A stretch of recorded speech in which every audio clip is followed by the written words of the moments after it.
12ই ফেব্রুয়ারি সেই নির্বাচন অনুষ্ঠিত হবে। সেই আলোকে আমরা এইখানে আজকে সবচেয়ে বাংলাদেশ জাতীয়তাবাদী দলের পক্ষ থেকে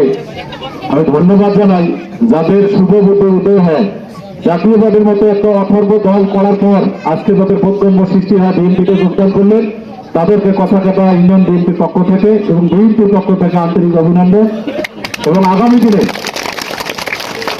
দিনে জাতীয় সংসদ নির্বাচনে আমাদের নেতৃবৃন্দের প্রতি অনুরোধ থাকে তাদেরকে সাথে নিয়ে এই 7 নম্বর ওয়ার্ড, 9 নম্বর ওয়ার্ড, 8 নম্বর ওয়ার্ড নয়, কথাকাটা ইউনিয়ন তত নদীর পূর্ব পারে কিভাবে আমরা অন্য কোনো প্রতীক ছাড়া রানা ভাই ধানের শীষের বিকল্প যেন না থাকে সে ব্যাপারে আমার অঙ্গীকারবদ্ধ হতে হবে যে আমরা সকলে কাজ করবো। তো ইনশাআল্লাহ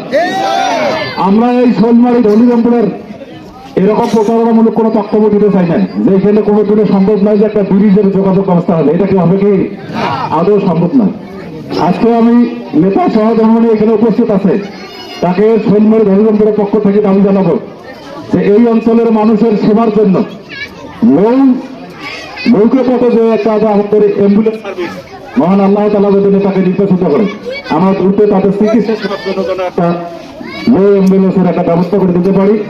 এবং নদীর এই অঞ্চল